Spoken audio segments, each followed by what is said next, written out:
isang powerful laptop o kaya ng isang portable PC pero medyo limited ang budget range mo, ito ay ang Machinike Mini PC. Tara, try natin to.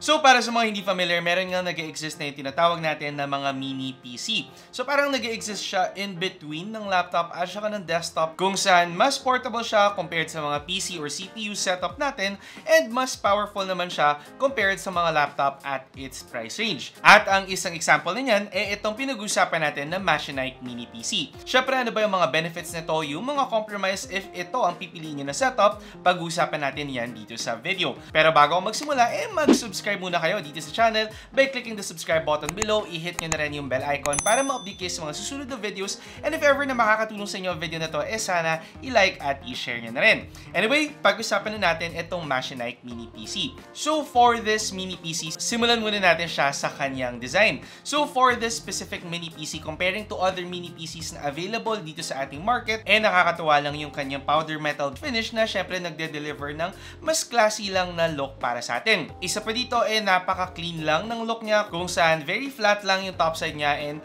basically parang square yung shape niya na curved out yung mga corners natin, and then para dito sa harapan makikita nyo yung port selection niya, tapos dito pa sa likuran yung mas marami pa na port selection natin. So if ever na naghahanap kayo ng mini PC or gusto nyo gumawa ng isang desk setup na napakalinis lang talaga tingnan and very classy, syempre i-consider nyo ang Machinike Mini PC. Para din sa mga hindi familiar sa Machinike na brand, actually nag-e-exist sila sa mga e-commerce natin katulad ng Lazada and Shopee, and nag-start out sila sa mga PC peripherals at saka sa mga gaming laptops. So good to note na medyo matagal na naman ang Machinike as a brand na nakakapag-deliver naman sila ng high-performing and budget-friendly na options para sa atin. Moving on, doon naman tayo sa form factor ng mini PC na to, which is basically yung main reason talaga bakit ka bibili ng mini PC. Comparing to PCs and also sa laptops na available sa market natin, na syempre definitely napakaliit at napakagaan lamang ng mini PC na to. Kitang-kita nyo naman gano'n lang siya kalaki compared sa kamay ko, and even yung mga dimensions natin talagang mag-fit siya even sa mga small bags natin. Syempre comparing it to PCs na ang hirap talaga na palipat-lipat or buhatin itself, and then even comparing it to laptops na definitely mas maliit and also mas magaan but still offers great performance. Actually sabi ko nga ito yung main highlights ng product na to, na kung sakaling nga required ka or kailangan mo sa trabaho or school or for leisure, then yung napakalakas na device na hindi masyadong nagte-take up ng space sa yung desk setup, ito ang mas nababagay sa'yo. Syempre karamihan naman sa atin, hindi talaga ganun kaluwag yung space na may isang buong rig talaga na may malaking CPU, enter yung mga tinatawag natin na mini PC. Compared pa doon, syempre mas portable to, meaning kung kailangan mong pumunta sa ibang lugar or on the go ka lagi or palipat-lipat ka na tinitirahan, mas di hamak na portable ang mini PC compared sa mga CPU na talaga nga namang napakalaki at napakabigat. Ang main downside lang nito, comparing it to laptops nga lang, kahit pareho silang portable, syempre walang kasamang monitor ang ating mini PC. So ganyan, going back, nagsisit siya in between ng mga PC at saka ng mga laptop na ginagamit natin. Moving on, doon naman tayo sa mga iba pang external parts ng ating Machinike Mini PC.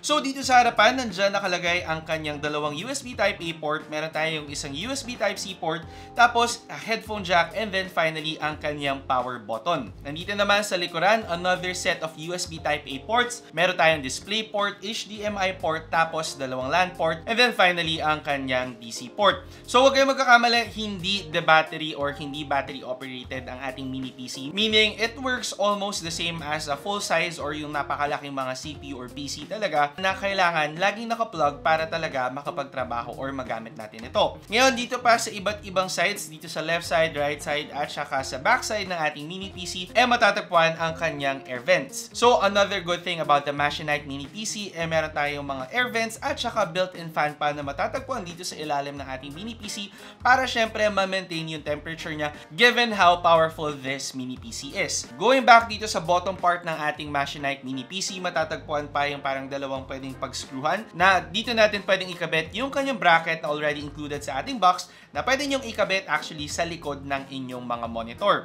So isa pang magandang bagay is ayun nga, makakatulong siya para ma-declutter yung ating desk setup. Lalo na kung very limited nga talaga yung space natin at ninyo kaya maglagay ng isang full-fledged or full-size na CPU sa inyong mga desk setup. So ano ngayon yung advantage ng ating mini PC over sa mga laptops? Given na pareho lang din naman silang portable and magaan na kaya mong dalhin kahit saan, sa laptops meron pa tayong kasamang LCD screen or display na hindi mo makukuha sa mini PC. Dito nga pumapasok yung sinasabi ko kanina na performance. So dito sa ating Machinite Mini PC, pagdating sa specs ng device na to, gumagamit siya ng AMD Ryzen 7735H na CPU, tapos meron pa siyang AMD Radeon 680M na APU, and then meron pa tayong 16GB of RAM with 512GB of SSD storage, and definitely mas malakas na di hamak ang mini PC na to compared sa mga laptops of the same price point. Isa-isayin natin lahat ng specs niya para mas lalo natin maintindihan paano ko nasabi to. Unang-una sa CPU niya na AMD Ryzen 7 7735H na CPU, hindi mo kadalasan to makukuha sa mga laptops under 50,000 pesos. Usually, nasa mga laptop to na nasa 60, 70, or even 80,000 pesos. And pagdating sa kanyang RAM na merong 16GB DDR5 na RAM, definitely, mas malakas din itong di-hamak sa mga RAM na nakukuha natin for laptops at the same price. Kadalasan kasi sa mga laptops na nakapresyo lang ng ating mini PC, nasa 8GB DDR4 RAM lang ang nakukuha natin. Meaning, mas mabagal at mas mababa ang capacity ng RAM na yon compared sa ating mini PC. Idagdag pa natin dito yung kanyang AMD Radeon 680M na APU na definitely mas malakas sa Intel UHD graphics at saka AMD Radeon graphics na makukuha natin sa mga laptops at the same price point. Conclusion lang nito guys, mas malakas ang rendering, processing, graphical power ng ating mini PC compared sa mga laptops na kapresyo niya. So sa ganitong performance, magkano ba usually yung mga laptop na ganun? Kadalasan ito ay nagkakalaga mga 50 to 80,000 pesos, depende kung anong specs yung hinahanap mo. Pero ang main point lang nito, comparing to laptops, mas makakatipid kang di-hamak sa Machinite Mini PC.